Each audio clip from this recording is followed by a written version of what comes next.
Our biggest marriage conference of the year is Friday, February 12th and Saturday, February 13th. With an at-home live stream pass, you can watch the conference live or on demand. We have a great lineup of speakers, and this is a great way to invest in your marriage. With so many places still closed this Valentine's, make it a special Valentine's weekend at home with you and your spouse. Find out more at xoathome.com. That's xoathome.com.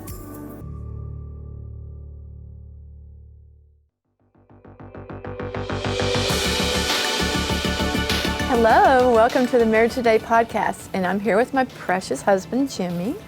Good to be here, thank you. Thank you. So what's the teaching today? We're going to talk about the laws of love. We're talking about flying high in marriage is the overall theme. But we're talking about the laws of love, very, very critical program we're talking about for if you want to succeed in marriage, you have to understand the laws that God created marriage for. That's good. But before we do that, we've got some questions from our listeners. Okay, I've got a question for you. It says, I have been trying for years to be the best wife I can be. I'm not seeing the same back from my husband. Is the problem with me or him? How can we turn things around? That's a good question.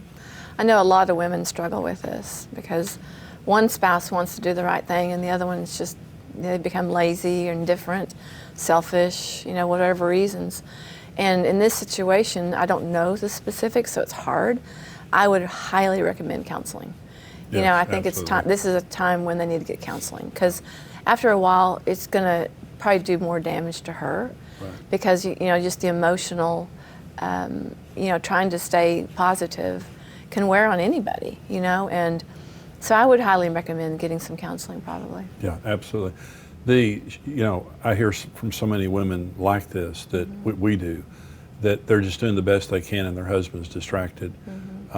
If she's doing the best she can do and that's not working, they need to get some outside help. It might be that first of all, he's just taking it for granted. Yeah. And he's just lazy. Well, and he doesn't see it from another perspective. He That's just right. probably thinks she's nagging. Right. If another voice comes into the picture and says, no, oh, a light bulb comes on. Maybe I have a problem. When you were raised in that environment, and they're like chauvinism, I was raised in chauvinism, there's nothing expected of the male. This is what I did to you when we first got married, is I'd come home and veg out, and you would start trying to talk to me and draw me in. I had every expectation of you.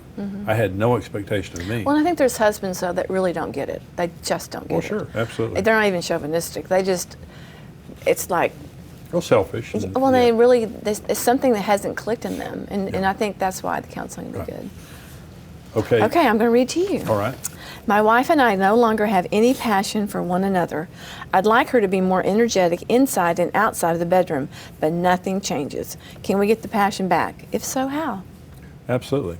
Jesus said, wherever your treasure is, there will your heart be also. Okay. The word treasure there is the word thesaurus in the Greek. It means treasury. It means treasure chest. Wherever you're depositing the best of your life, wherever your treasure is, there will your heart be also. The word heart there is the Greek word cardia. It means the seat of your passions. Okay. So you and I fell out of love. We were totally out of love when we almost divorced. And the way that we got the love back was we started investing in each other. See, if you invest in your children the most, your passion is going to be there. If you invest in your church the most, your passion is going to be there. If you invest in your work the most, your passions are going to be there. If you invest in your marriage the most, your passions are going to be there. So you say, can you get the passion back? Of course. But feelings, we don't worship our feelings, okay? So what a lot of people do is they say, well, we're out of love, and how do we get the feeling back? You don't. You start doing the right thing. You begin to love each other. You begin to have fun together. You begin to work at the marriage. And then one day you wake up and the passion's back. Why? Because you were investing there.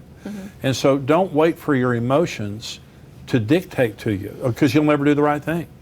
You and I were numb. We had fought so much that we were numb. And even though I apologized to you on the night that our marriage began to be healed, I woke up the next morning and I didn't have any desire to pursue you. I really didn't, but I did. I did it by faith, and I did it as an act of obedience. We fell back in love. And we didn't fall back in love. We fell into a love that we'd never been in before, a much greater love, and that love has now lasted 47 years. And so don't worship your emotions, just do the right thing. That's good. Yeah. Well, if you have your questions, any questions that you want to ask us, you can go on MarriageTodayPodcast.com and ask your questions. We would love to answer them. And right now, we're going to go to the teaching. Love in our society has become a very fickle thing, and something that a lot of people say that you can't understand. Nobody knows, about love, and if once you've fallen out of love, you can't get it back or anything like that. Here's the problem with that belief system. 1 John 4 says, "Beloved, let us love one another. For love is of God, and everyone who is born of God, everyone who loves is born of God and knows God. He who does not love does not know God." Listen, for God is love. God is love. In this, the love of God was manifested toward us, that God sent His only begotten Son into the world that we may live through Him. In this is love, not that we loved God, but that He loved us and sent His Son to be the propitiation for our sins. Beloved, if God so loved us, we ought also to love one another. And so here's the problem. If love is a fickle thing that you can't control, God is love. If we're saying love is fickle, there's something wrong with love. You can't measure it, you can't control it. God is love. You're saying God's fickle. God's weird. You can't predict God. And that's not true. There are laws of love that God has established. And what this means is love is in our control. I'm not saying we control God, but God gave us laws of love in the Bible that determine the level of our relationship. So let me go through these very quickly. The number one law of love is the law of sowing and reaping. In the very beginning, in Genesis 1, God told Adam and Eve that their future depended upon them sowing and reaping. He said, "I've given you seed. The way you're going to take dominion over the world is you're going to sow these seed that I've given you until you fill the entire world." Galatians chapter 6 says this, "Do not be deceived. God is not mocked. For whatever a man sows, that will he reap. For he who sows to his flesh will of the flesh reap corruption, but he who sows to the Spirit will of the Spirit reap everlasting life. Let us not grow weary while doing good, for in due season we will reap if we do not lose heart." So the Apostle Paul says, don't be deceived, God is not mocked. And that word mock there means to throw your nose up at God. Whatever you sow, you're going to reap it. Whether you sow it sinfully or whether you sow it righteously, everything that you sow in life is going to come back to you. So here are the 4 deceptions concerning the law of sowing and reaping. And these are very common in marriage. Number 1, I cannot sow and get a crop. I cannot sow love into my spouse. I cannot sow the right things and I can still get a crop. Here's another deception. I can get a good crop from bad seed. In all of my years of counseling, I've never had a person come to me and say to me, Jimmy, we got in a big fight last night and my spouse cussed me up one side and down the other, and boy, it helped. I mean, that right in the middle, then cussed me out, the light came on and I could just see clearly for the first time. I'm just so thankful I married someone who's willing to cuss me out when I need it. Don't be deceived. God is not mocked. If you sow a bad word, you're going to reap a bad result from that. But if you sow a good word, you're going to get a good result. Number 3, deception is sowing good seed won't work. And some people say, well, not in my marriage, it won't work. No, not in my situation. And you say, well, you need to do the right thing. Don't be deceived. Whatever you sow, you're going to reap. I can get many harvests out of one sowing. That's another deception. I shouldn't have to work at my marriage all the time. I worked at it at the beginning, and that should be enough. No, you have to keep sowing and reaping. Okay. But here are the ways that we sow into each other's lives. Proverbs 18. And this is interesting. A man's stomach shall be satisfied from the fruit of his mouth. And fruit means the result of seed. A man's stomach is going to be satisfied from the seed that returns back to him. From the produce of his lips he shall be filled. Death and life are in the power of the tongue, and those who love it will eat its fruit. Listen to this next verse. He who finds a wife finds a good thing and obtains favor from the Lord. When Karen and I got married, I was verbally abusive. I was terrible in the way that I talked to Karen. And I destroyed my wife with my mouth. I destroyed my marriage with my mouth. And the way that our marriage was changed, one of the main ways that our marriage was changed is I had to change the way that I talked to Karen. Not doing the wrong things that I'd done before, but beginning to sow good words into Karen. Listen, every good marriage has good words spoken in that marriage. A bad marriage either has no words spoken or bad words spoken. But it's disproportionate. The power of life and death is in our tongue. And it's interesting to me that in that same text it says, he who finds a good wife finds a good thing. By your standard of measure, it will be measured back to you in return. Okay, let me say something. God doesn't decide how blessed I am, I do. See, every time we do what we do, we're creating a measure in heaven, whether we realize it or not. And a measure means like a scoop. Is so you're praying and you're saying, God bless me, and God says, I want to bless you so bad. Angel, would you bring me Jimmy's measure over here? And the angel walks over and it's a thimble. Jimmy's kind of a Scrooge. He kind of has he's real tight. He kind of has a stingy spirit. And he says, son, I love you so much. Now, according to your standard of measure, I'm going to measure it back to you in return. And so God, takes my thimble and puts it in his blessing jar, and he pours it out on me, and I'm saying, Lord, would you bless me? It's like a bird flew over. I get hit. What was that? That's your blessing, son. I don't want that. When I pray, I want to say, Lord, bless me, and the Lord turns and says, angel, would you bring me Jimmy's measure? And the angel says, it'll take several of us, Lord. Because he's got a big measure. Jimmy has a generous spirit. Anybody want that? God doesn't decide how blessed you are, you do.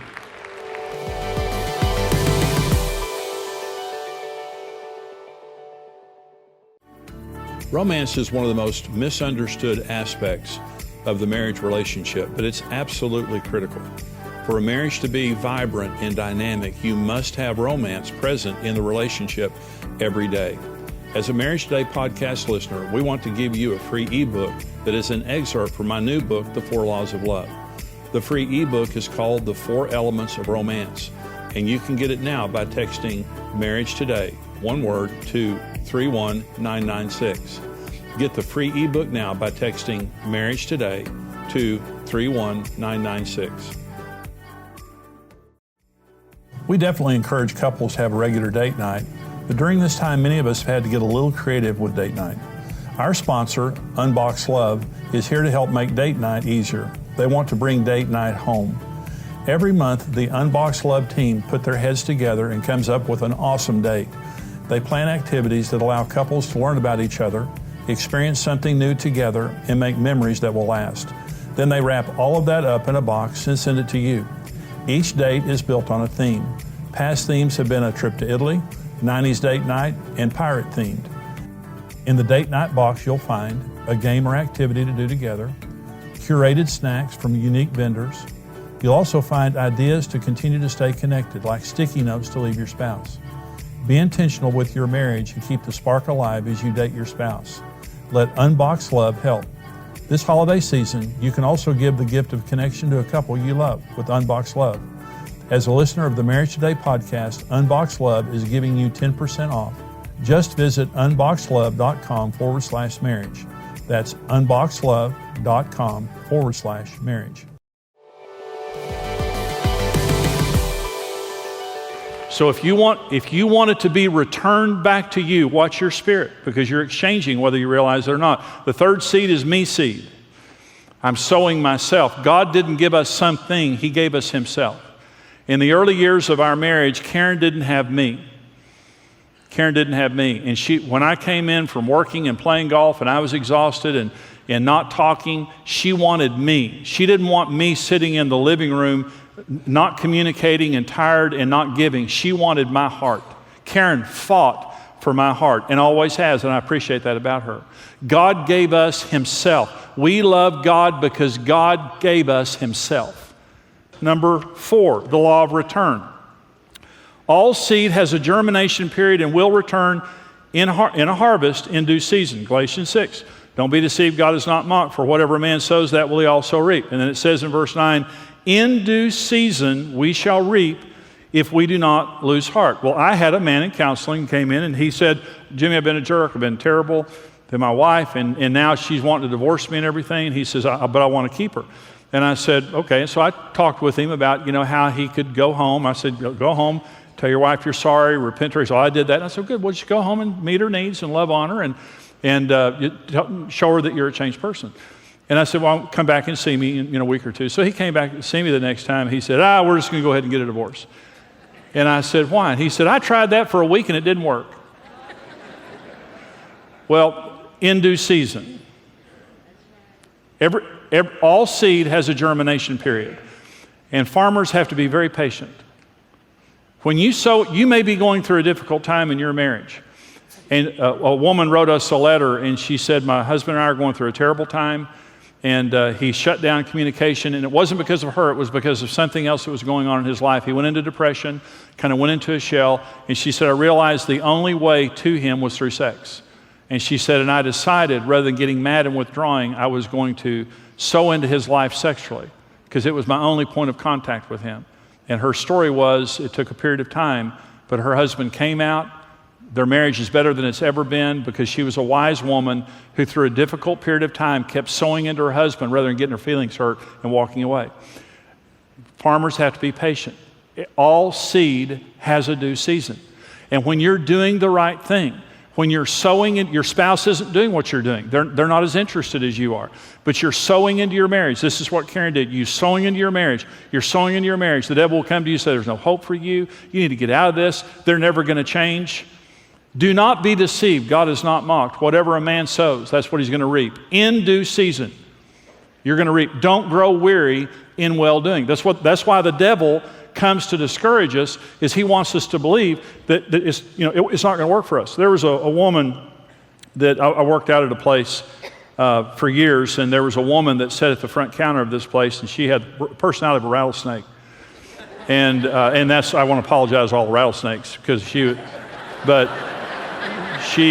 was the meanest woman I've ever met in my entire life. And you just learned, don't talk to her. Don't even look at her, And so I walked into this place where I worked out, and she scowled at you if you looked at her, And so I decided one day, I'm gonna crack that nut.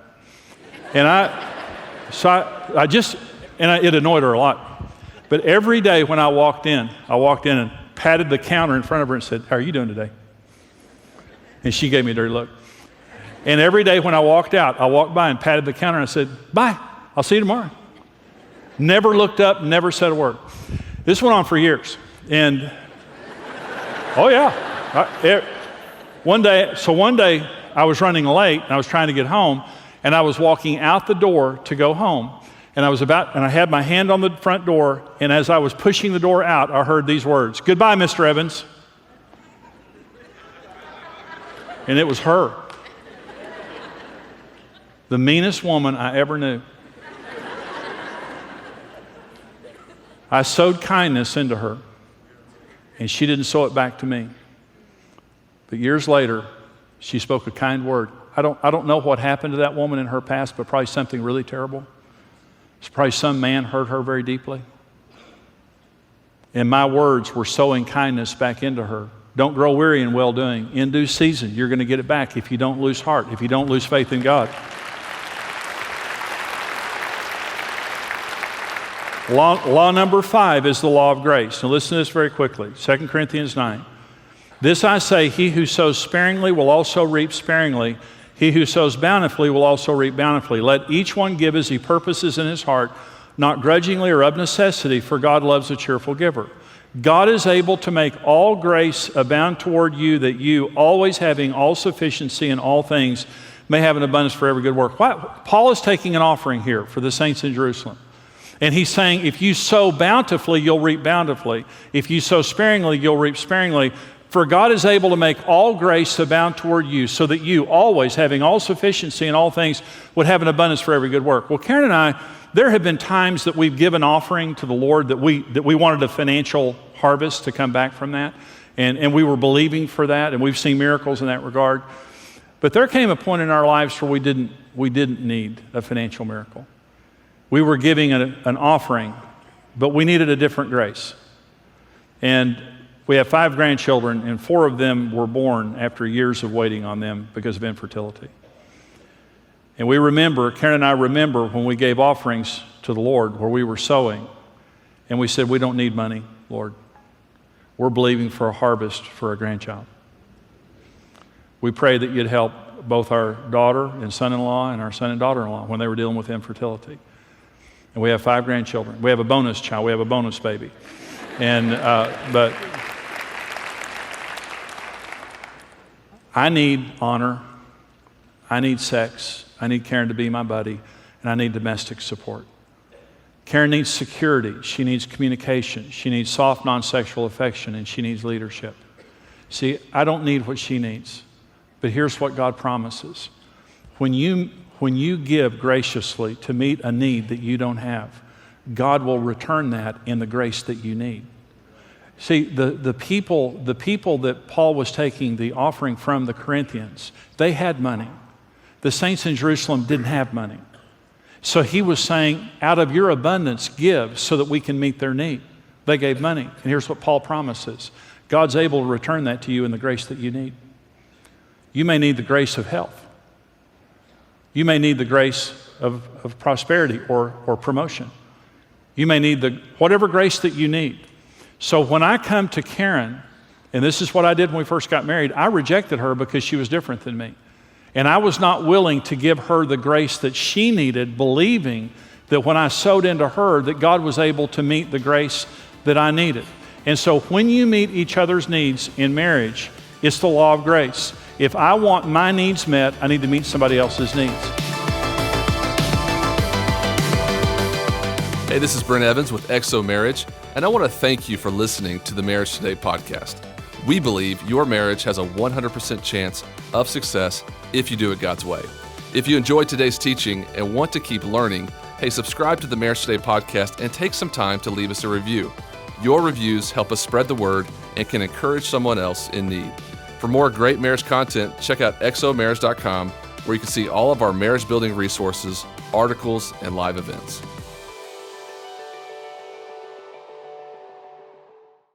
Dave and Ashley from the Naked Marriage Podcast have a new book called Naked and Healthy. In this book, they uncover the lifestyle your mind, body, spirit, and marriage need.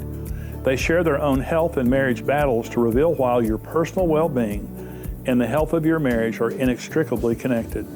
Dave and Ashley are a part of the XO Marriage and the XO Podcast Network. They are such an incredible couple, and their message about living honestly with your spouse is life-changing. Pre-order their new book at nakedandhealthy.com, and you'll get a signed copy of the book. That's nakedandhealthy.com.